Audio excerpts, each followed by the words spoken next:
What do you do after the fall of Rome? You party! Church style, of course. The medieval period lasted from approximately 500 to 1450 AD and was a time of heavy church influence.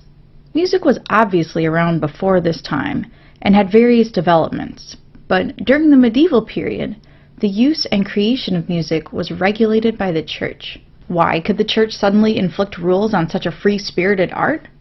Money and fear. The church was a main patron of the arts, including music. Many musicians were trained in the church, and the church had the financial means to buy such extravagant items like paper, where eventually music was written down. Our current system of music notation is even rooted in the developments made in the medieval church. The church was also full of God-fearing Christians who were devoted to serving God and not making him angry, and this of course included only making music that would align with this purpose. Because of these circumstances, medieval church music had very specific rules, including what was acceptable in chanting prayers. Chanting of this time period is called plain chant, and is sometimes referred to as Gregorian chant, since Pope Gregory standardized chant for the liturgy. It was standardized to promote unification of the churches throughout Europe, and to rid the churchgoers of their pesky pagan tendencies. Pope Gregory was actually credited with quite a few things that he may or may not have done, including the dictation of these chants from a dove who flew down from the heavens and perched on his shoulder. Even his scribe didn't quite believe him and has to peek behind the screen to see for himself. In any case, Pope Gregory remains the legendary transcriber of these chants. The music itself was monophonic, meaning it was one melody without harmony, resulting in just one musical part. Monks would sing the prayers together in unison, so it sounded like this. Alleluia, Alleluia, Alleluia. You should notice that there are no background singers or instruments. Around the year 900, some simple harmony of 2 vocal parts was allowed. This was possibly because singing one part all the time is boring, or because some monks couldn't sing in tune. This type of simple 2-part medieval harmony is called organum. The harmony was made in one of 2 ways. Sometimes a drone, or low continuous note, was sung while the main melody was sung at the same time. Drones are still used often in bagpipe music today.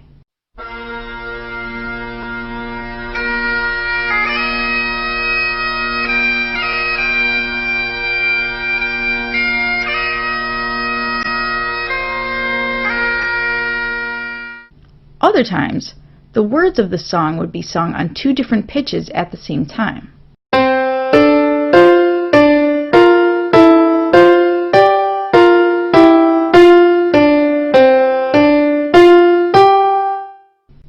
One composer of mid-medieval music was a nun named Hildegard von Bingen. Hildegard was a German nun who wrote over 70 works of plain chant. She is known for writing songs that were uncharacteristically melodic for the time period. By the late 1100s, church music was becoming more and more polyphonic, with 2 or more differing parts.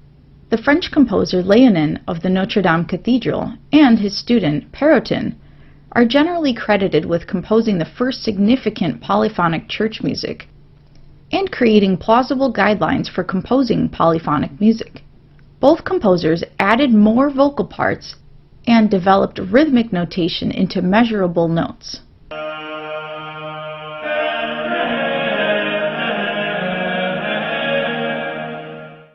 Later, motets, which were sacred songs with multiple vocal parts of varying texts, also became popular.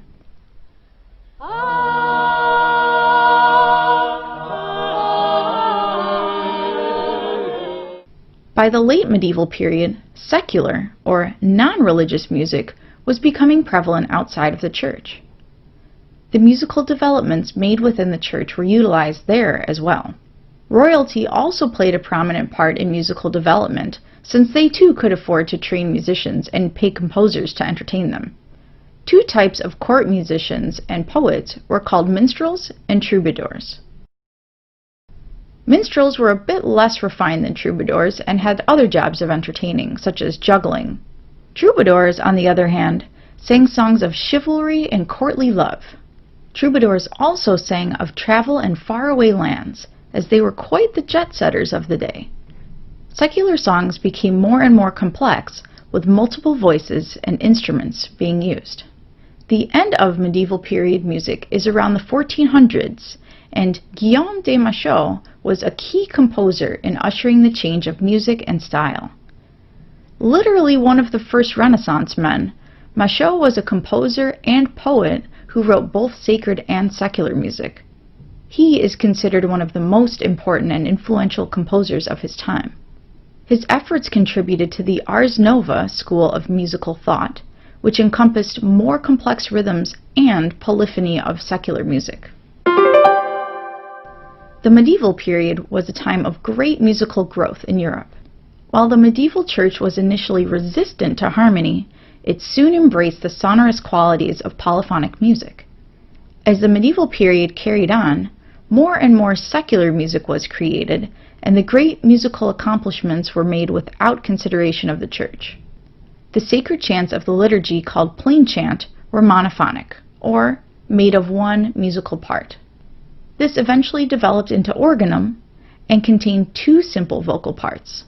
Polyphonic music, which has many musical parts at a time, developed in the mid-medieval period and was used in progressively more complex ways, such as in motets, which are sacred songs with multiple vocal parts of varying texts.